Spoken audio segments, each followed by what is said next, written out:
today we've had one of the most significant funerals we've had for quite some time in our church. A beautiful man, he was 97 years old, and the place was packed. It was chockers. And when somebody's over the age of 90, frequently the funeral's quite small because all of their friends and sometimes their family have passed away. And they've become more recluse, they've disconnected from different things because of the challenges that are part of their lives.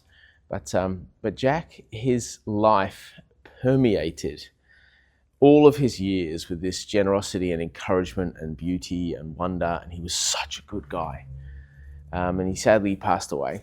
And so we did the funeral. But in the funeral, when you put a funeral together, what's really, really important is that you take hold of who the person was and enable people to remember them and celebrate them. And even if it's just they've lived a life that's just been terrible, you're still looking for how do we show who this person is with dignity and respect. And not lying, because you can't say, hey, this person was wonderful if they weren't. But Jack was truly wonderful, and everyone knew it. It was just an amazing service. But what I did, which I've never done before, but it was just this powerful understanding or realization I had, is that about 3 months ago, I asked Jack if I could video record him. And you can do it as simple as this, just with a phone and whatever. This is a little microphone just here. But I just went to his house, and his wife was there, and we video recorded him. And I asked him 3 questions. And the questions were really quite easy, like tell us your faith story, tell us what keeps going, what advice would you have to younger generations, just questions like that. And we had a chat for about 25, 30 minutes. And it was just incredible and powerful. But anyway, as a result of that, at the funeral, I then took snippets. And so, in a sense, Jack welcomed us and told us a framing story at the start of the funeral. And then in the middle of the funeral, in the sermon, he talks about his faith. So I had a thing there. And then the way he signs off on the video was just the perfect way to sign off on his funeral. And my liturgy professor, I don't even know if he's still around, this was 25 years ago, he would have a fit if he heard what I'm about to say.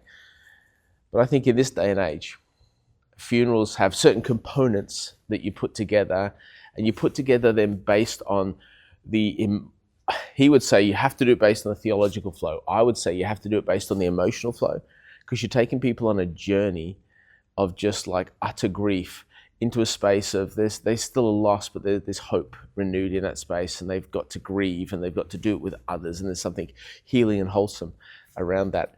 And so you have these components. So you might have some prayers and prayers for release. So if they've done anything wrong or you've done anything wrong, like a prayer of release and forgiveness in that space. Later on, there's a prayer of thanks for their life and thanks for their family, and pray for their family and stuff.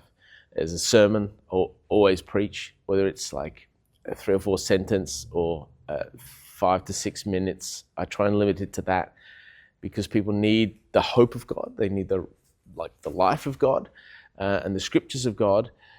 But in a funeral, you have a very delicate setting where people only have so much tolerance because of their grief. And so I just like to make it short and sharp. I have a scripture reading, comes out of that. If the family definitely don't want a scripture reading, they definitely don't want a sermon, I just say, well, can I say a few words? And I start those words with a Bible verse, and a couple of sentences later, I've delivered the gospel and the hope for people. But and I always, just another thought on that, I never want to, you never want to make a judgment on the person's eternal well-being unless you know that they're with Jesus.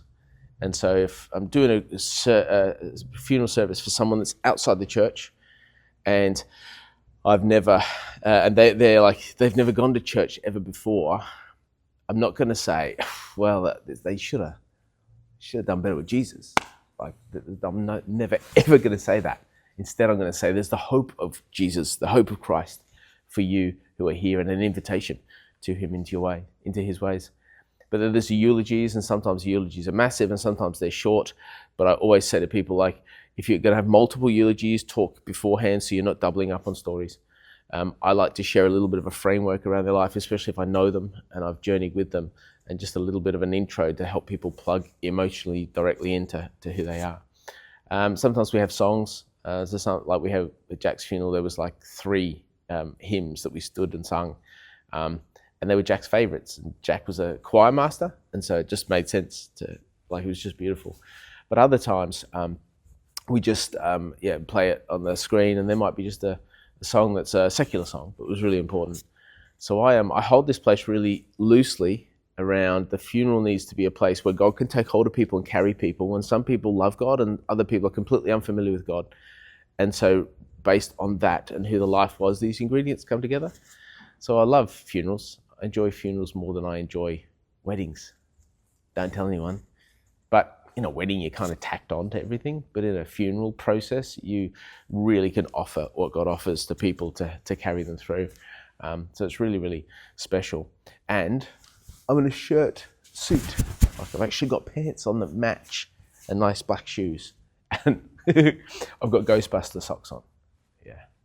That's not theological. I just thought it was kind of funny for me. Like a bit of a that no one ever knows about. I mean, you know, but nobody else knows about.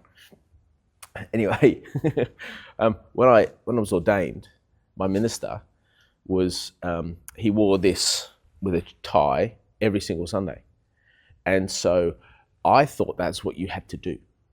So just before I got ordained, I went to the Queen Vic markets down in Melbourne because I didn't want to spend a lot of money, but I knew I needed a bunch of ties.